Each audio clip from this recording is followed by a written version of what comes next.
Le parcours héroïque du Paris Saint-Germain jusqu'à la finale de Ligue des Champions.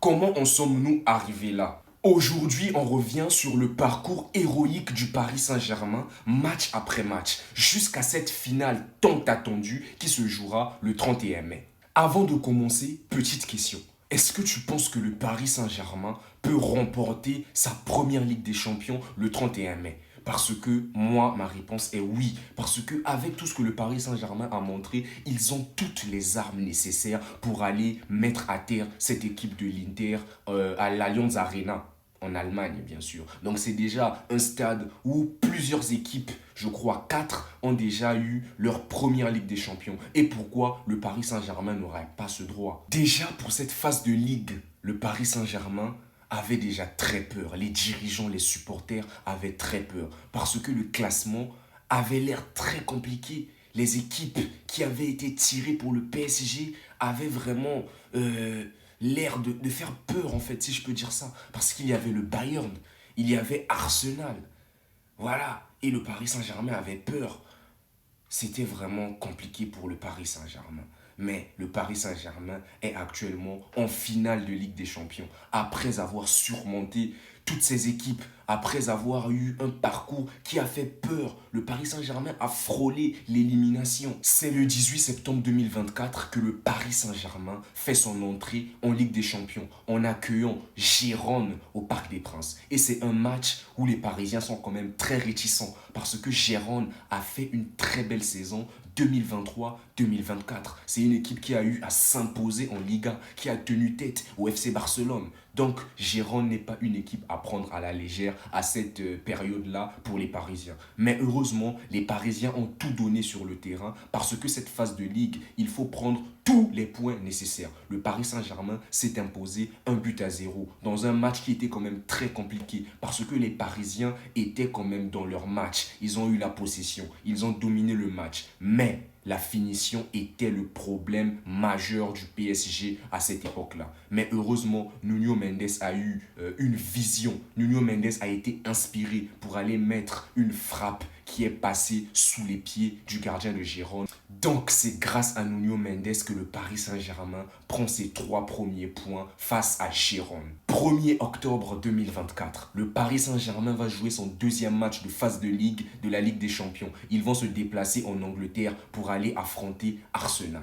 Et c'est un match qui fait très peur aux Parisiens parce que Arsenal, à cette période-là, est une équipe redoutable. Une équipe qui est bien placée en Première Ligue. Et Arsenal est une défense très tenace. Le Paris Saint-Germain a les armes pour faire peur, mais n'a pas les moyens pour faire tomber Arsenal qui est à domicile. Arsenal a dominé le Paris Saint-Germain 2-0. Mais le Paris Saint-Germain était quand même solide parce que Arsenal a beaucoup tenté. Mais le point fort d'Arsenal à cette époque-là, c'était le jeu aérien. D'ailleurs, le Paris Saint-Germain a encaissé 2 buts sur centre à cette époque-là. Donnarumma n'est pas du tout inspiré. Donnarumma est limite catastrophique. Tous les Parisiens critiquent Donnarumma. Tous les Parisiens critiquent Luis Enrique parce qu'il ne veut pas recruter. 22 octobre 2024, le Paris Saint-Germain va accueillir le PSV. Le Paris Saint-Germain doit à tout prix prendre 3 points pour se mettre à l'abri parce que le Paris Saint-Germain a 3 points et a laissé 3 points en Angleterre face à Arsenal. C'est un match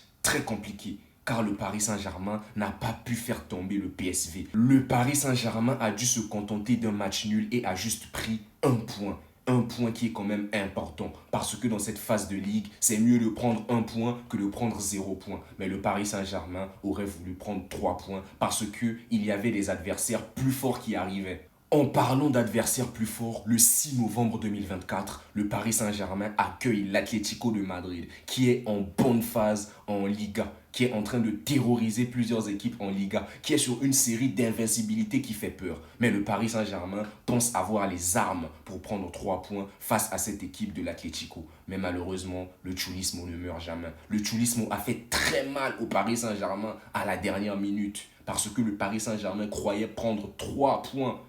Non, il croyait prendre 1 point, parce qu'il y avait 1-1. Mais à la dernière minute, les hommes de Diego Simeone viennent crucifier les Parisiens.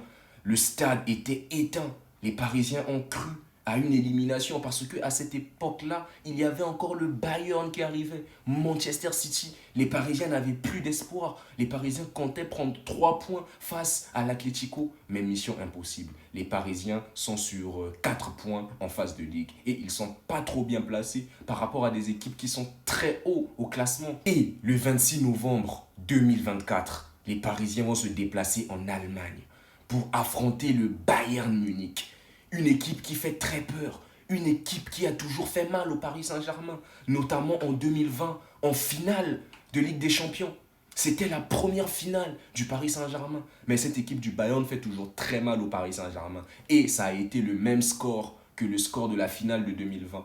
Les Parisiens arrivent à l'Allianz Arena pour espérer prendre 3 points supplémentaires à ajouter sur leurs 4 points actuels, mais mission impossible. Les Bavarois s'imposent 1-0. Ils font encore très mal aux Parisiens. Les Parisiens sont éteints par toutes les presses françaises, espagnoles, italiennes, anglaises. Les Parisiens sont éteints. Luis Enrique est critiqué parce qu'il n'avait pas voulu recruter pendant le mercato d'été. Le 10 décembre 2024, il ne reste plus que 3 matchs aux Parisiens pour espérer se qualifier minimum en 16e de finale de cette Ligue des Champions. Les Parisiens vont se déplacer sur la pelouse de Salzbourg et sont obligés de s'imposer pour croire à une qualification en phase de play-off de cette nouvelle édition de la Ligue des Champions. Et les Parisiens font le travail, grâce notamment à un Ousmane Dembélé qui était explosif, qui était très efficace. Le Paris Saint-Germain renaît et redonne espoir à ses supporters. Luis Enrique, malgré les critiques, reste zen,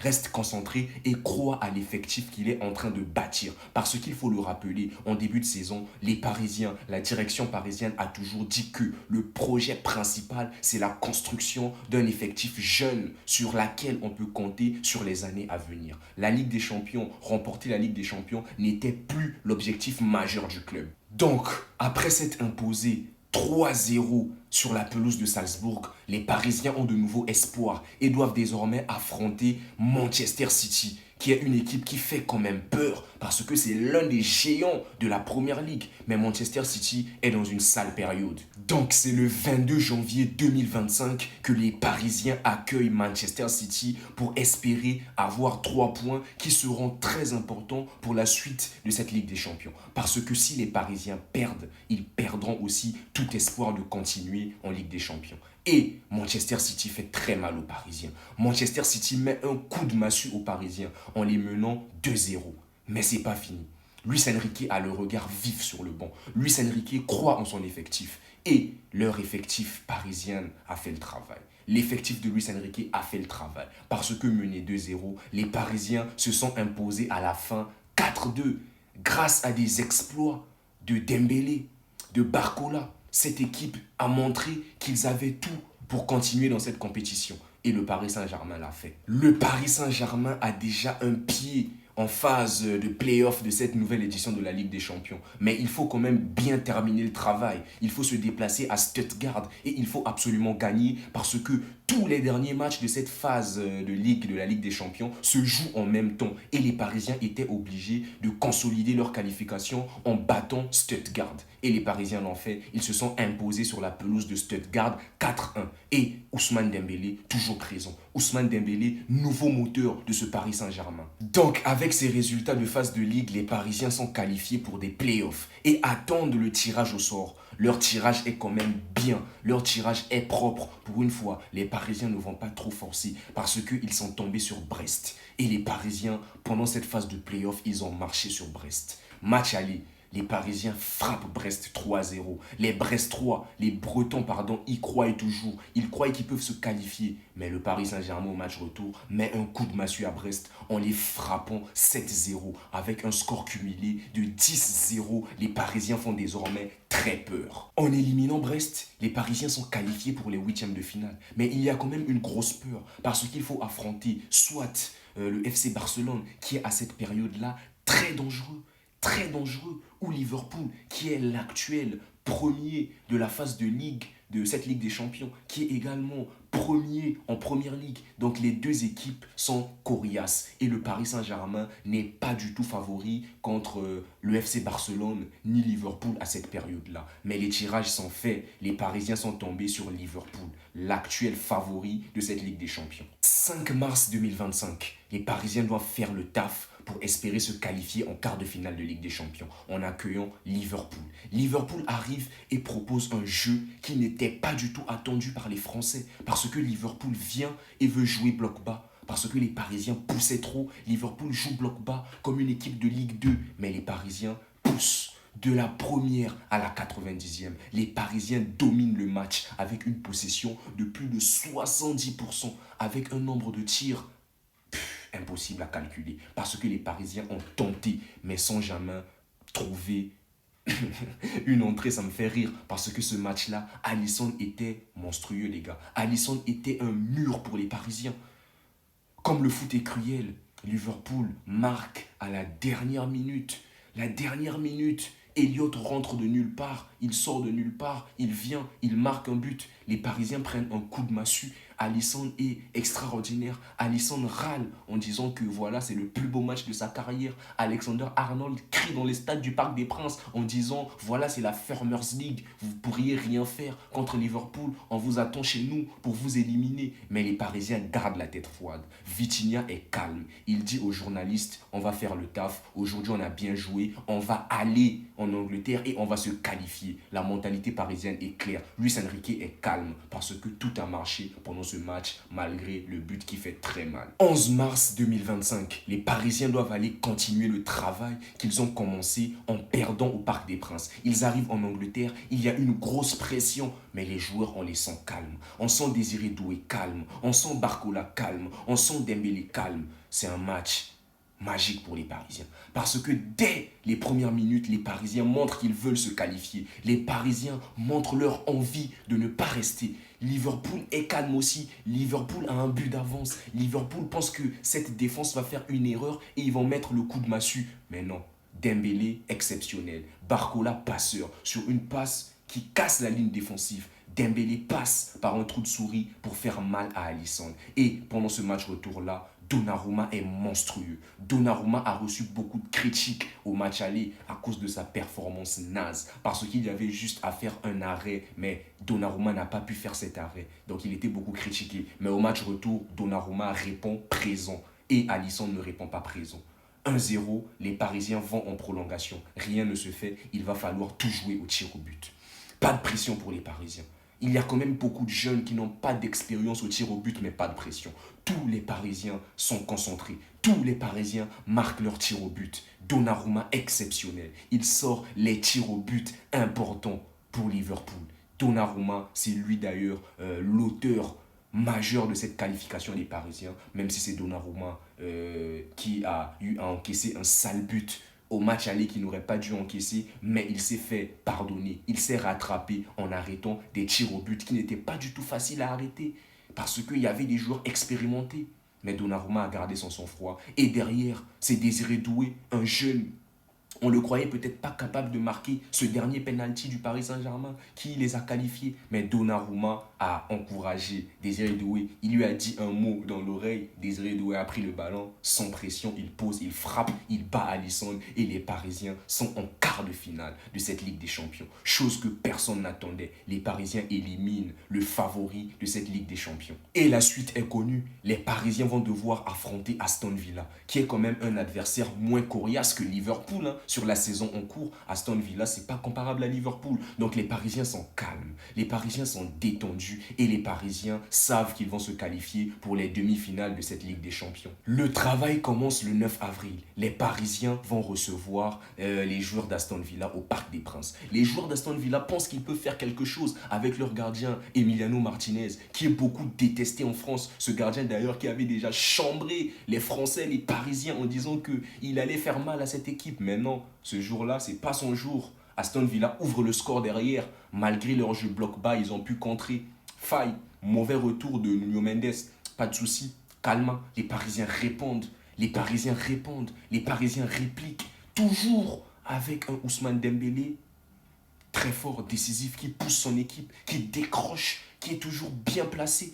Avec ce jour-là, un Désiré Doué qui nous met un banger, un Kvaratskhelia qui nous met un banger. Cette équipe-là a confiance. Cette équipe-là veut tout bouffer cette saison en Ligue des Champions. Et ils vont terminer le taf à Birmingham, en Angleterre, sur la pelouse d'Aston Villa. Les Parisiens mènent en première mi-temps de ce match retour. Mais après, en revenant sur la pelouse, Aston Villa veut faire peur à ses Parisiens parce que Aston Villa a failli revenir. Mais ce jour-là, il y avait encore un Donnarumma exceptionnel. Un Donnarumma qui porte son gardien. D'ailleurs, Marquinhos l'a dit, pour remporter la Ligue des Champions, il faut avoir un grand gardien. Et ce jour-là, Donnarumma a été un grand gardien. Parce que c'est grâce à lui, encore une fois, après Liverpool au tir au but, c'est grâce à lui que le Paris Saint-Germain arrive à se qualifier en demi-finale de Ligue des Champions. Et la route pour la finale s'ouvre déjà. Les Parisiens se déplacent en Angleterre pour affronter Arsenal. Et les Anglais pensent qu'ils vont éliminer enfin ce Paris Saint-Germain qui est en train de faire très mal aux équipes anglaises. Mais mauvaise nouvelle, il y a Ousmane Dembélé dans l'équipe. Ousmane Dembélé qui a très faim en Ligue des Champions. Ousmane Dembélé qui est très décisif à cette période-là avec le Paris Saint-Germain. Arsenal croit qu'il peut faire quelque chose, mais les Parisiens viennent décrocher une victoire 1-0 par la plus petite démarche. Mais c'est pas n'importe où. Ils viennent prendre cette victoire en Angleterre, là où ils avaient perdu en phase de Ligue 2-0 face à une équipe d'Arsenal qui n'avait rien laissé à manger aux Parisiens. Et enfin, les Parisiens se vengent de cette équipe d'Arsenal. Et il y a un match retour au Parc des Princes. Et les Anglais sont très en colère. Les Anglais sont très furieux. Les hommes d'Arteta, qui font beaucoup de saisons blanches, sont en colère. Ils veulent jouer une finale de Ligue des Champions. Après avoir éliminé le Real Madrid, ils veulent venir se venger et rattraper leur but de retard qu'ils ont pris chez eux en Angleterre. Et c'est le 7 mai, au Parc des Princes, que les Parisiens confirment leur qualification en finale de Ligue des Champions. Les Parisiens arrivent, ils sont détendus. Ce n'est pas le Paris Saint-Germain qu'on a connu dans les années passées qui stresse, un Paris Saint-Germain qui se fait peur. Non, là c'est un Paris Saint-Germain détendu, avec un Dembélé qui est relax. Déjà, il revient de blessure pour ce match retour, donc il est relax, il est sur le banc. On commence avec un Kvaratskhelia, un Désiré Doué et un Barcola en attaque. Mais tout est quand même là. Il y a des occasions, même si Barcola, des fois, il manque de précision. Désiré Doué aussi a manqué d'efficacité. Mais Fabien Ruiz ne s'est pas loupé. Il a fait mal. Il a fait mal. Les Parisiens mettent un but qui fait mal à Arsenal. Les Parisiens ont eu des occasions, un penalty que Vitinha a raté. Mais ça ne sert à rien. Ça ne cause rien. Parce que le Paris Saint-Germain s'impose derrière 2-1 et le Paris Saint-Germain est qualifié pour cette grande finale de Ligue des Champions qui est attendue le 31 mai. Moi, je pense que le parcours du Paris Saint-Germain, c'est un beau parcours. C'est le parcours d'un champion, une personne qui sort de la boue, une personne qui sort de l'ombre, une personne qui sort de la souffrance. Et c'est souvent ce genre de personnes-là qui viennent s'imposer, qui viennent ravir ce qu'il faut ravir à des équipes qui se sont imposées. Moi, je pense que le Paris Saint-Germain a toutes les armes pour remporter cette Ligue des Champions face à l'Inter. Parce que l'Inter aussi, il faut en parler, c'est une équipe que personne ne citait en début de saison. Mais c'est une équipe qui a pu arrêter un FC Barcelone qui était monstrueux du début à la fin de cette Ligue des Champions. L'Inter aussi, c'est un adversaire à prendre au sérieux. Mais moi, je pense que c'est le Paris Saint-Germain qui va repartir avec cette Ligue des Champions. Ce n'est pas parce que je suis supporter parisien, non. C'est parce que je vois que cette équipe sort de l'enfer. Et on l'a vu avec la dernière Coupe d'Afrique. La Côte d'Ivoire qui est sortie de l'enfer. C'est cette équipe-là qui est venue tout rafler derrière. Moi, c'est sur ça que je me base. Les équipes qui disent qu'ils n'ont plus rien à perdre. Parce que contre Manchester City, le Paris Saint-Germain n'avait plus rien à perdre. Personne ne croyait en eux. Donc ils s'en foutaient. Ils étaient obligés d'y aller. Ils étaient obligés de faire mal. Et encore une fois, le 31 mai, le Paris Saint-Germain n'a rien à perdre. Parce que la Ligue des Champions, ce n'était pas l'objectif. Mais ils sont en finale. Donc il n'y a rien à perdre, les gars. Dites-moi si vous avez aimé la vidéo, les gars. C'était un plaisir de vous refaire ce parcours. On est ensemble. Likez, partagez la vidéo. Surtout commentez. Dites-moi ce que vous pensez de la vidéo. Merci, les amis.